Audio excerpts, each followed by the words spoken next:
Hi there, Chris Nichols here, bringing you a little analysis of the Deep Creek Lake area.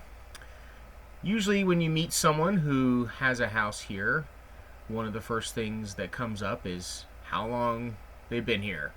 We've had a place at the lake since 1942, that kind of thing. You know, people are rightfully proud of how long they've been here. When you found a great place like Deep Creek Lake, you're proud that you found that secret earlier than later. So people are want to brag about that some. But I thought it'd be interesting to take a look at kind of the how the neighborhoods and areas and developments came to be in Deep Creek Lake, and the lake is almost 100 years old. It will be in 2025. It will be 100 years old. So I thought it might be cool to look at how the developments and how Deep Creek Lake kind of filled in. This map shows the watershed that's bounded in red there. It's just a good little group of data to look at. And all of the points represent parcel points from the Maryland Assessment Database. And within that database, there is a field that indicates when a structure on that parcel was built. The most recent construction and date of a structure on that parcel. So while this isn't ironclad data that is exactly correct for every point, it does generally show you the kind of vintage of homes in specific areas. I've color coded them kind of using a heat map of the coolest colors are the oldest, so purple colors are the oldest ones and red are the newest, and they're generally broken up into 20-year chunks starting from when the lake was formed in 1925. The purple ones show a good bit before that period. Supposedly the oldest structure in the watershed is from 1855. I'm not sure if that's totally accurate, but it could be something where it was an old barn or an old structure that's been built around, and there's still something there.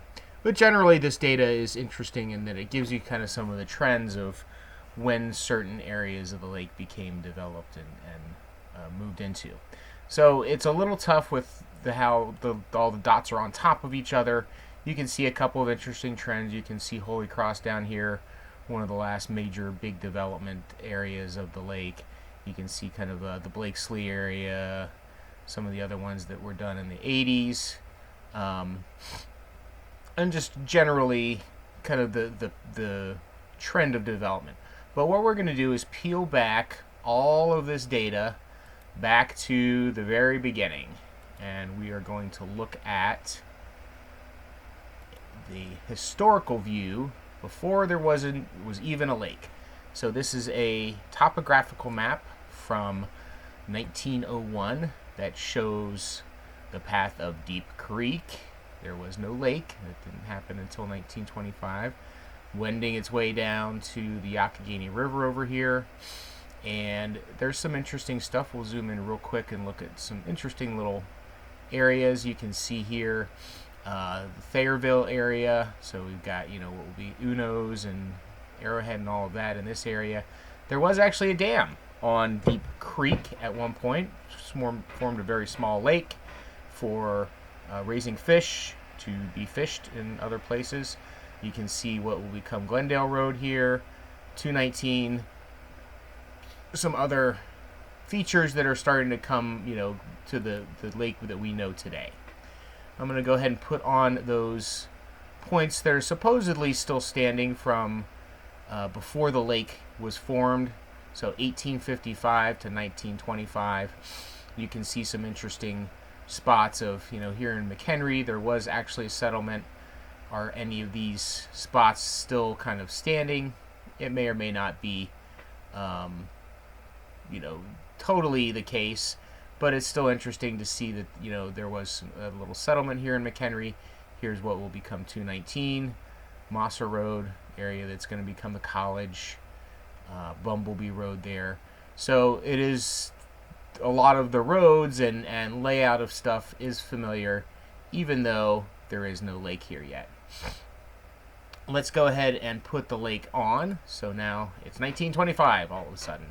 And here is the lake. Here are those points that were here before the lake, some of those structures. And let's go ahead and put on the founders, as Ed King would call them in his book. These are the first houses around the lake from 1925 to 1945. Let's go ahead and put on a more neutral background. It gets a little easier to see here. And let's go ahead and put on the roads. So what's interesting, the blue points are the ones that were built in 1925 to 1945. Some portion of them is still standing or around. And generally, the houses that were built in this time frame mainly follow the road and the lake, the shoreline here. As you'd expect, roads weren't as good back then, so people kind of clustered to the areas that were easiest to get to. You see a little offshoot of houses starting along Lakeshore Drive here. You see some little enclaves down here in Hazelhurst, Harvey's, Beckman's Peninsula, and this little area right here is called the Colony. This is where I live, and there are about 10 homes here that all still have retained the original log and chinking log cabins that were built back in the 20s and 30s, and almost everyone has built a full-time type residence around those cabins, but have kept them because they're cool and just because of the value of maintaining that. But overall, there's not a lot of we're not a lot of houses or anything built in the southern part of the lake because there just weren't the roads back then. It didn't really extend too far into Lakeshore Drive. The Wisp hasn't been developed yet at this point, so there are very few along here along Marsh Hill Road. And let's go into the post-war period, so 1946 to 1965, and we definitely see a lot more of these areas starting to fill in. You're getting a good bit of almost full kind of shoreline coverage along Beckman's and Harvey's. We're getting a lot more of the southern area filled in, Turkey Neck. You got the Yacht Club area. Penn Point is starting to fill in down here. You got Paradise Point area filling in. So again, most of these areas are kind of coming in as the roads get better, and Deep Creek gets more of reputation. I'd say generally this time frame kind of continued along. What would typically be the typical owners were often kind of blue collar, maybe steel worker types from the Pittsburgh area. Built a modest weekend summer house up here, and that the prices were still within reach for that type of income and that kind of salary level that they could afford to build a nice little modest weekend house along here. So a lot of these have probably been expanded and built up over the years. So let's look now at the 60s to 80s time frame, and these will be yellow dots. And you can see one of the first major developments in the Deep Creek Lake. Sky Valley comes in that time period, and you're starting to fill in and see some more areas get filled in as kind of these, the reach of the roads and the desire of people to get in here. Still got some big kind of empty areas of shoreline. Let's just put on the state parks and some of the state property real quick here. So obviously we'll never see kind of this area get developed because that was in the probably along with the green dots. This is probably when the state park came in. You see the golf courses. We'll see in the later decades how those guys kind of get filled in around. But overall, turn that back off. We see the green dots or the yellow dots kind of starting to one big development, and then starting to kind of creep into Stockschlager, Sandy Beach area, Shingle Camp Road area here, a little extending further down Marsh Hill Road, and then generally just kind of filling in some more of the areas that have already been developed. And then we start to get into 80s through 2000, and these are going to be orange dots, and you really see a big big surge in building and new houses and houses of this vintage here. And you can see some of the developments starting to come in of Blakesley and the Pinnacle here on Narrows Hill. You see another phase of Sky Valley coming in, Mountainside up here, starting to see some more clustering of development around on the Wisp Mountain there. And during this time period from 1986 to 2005, a couple of big things happened that really enabled this type of growth. The first of all was a major sewer project that really expanded the capacity for new residential building, as well as the opening up of I-68, which allowed a lot better access for the DC, Baltimore, Northern Virginia area to get up here and enjoy the lake as well. So a couple of different forces really drove a lot of this growth. But you can see in this time period, you really started filling in a lot of these gaps of some of the areas that hadn't been developed yet.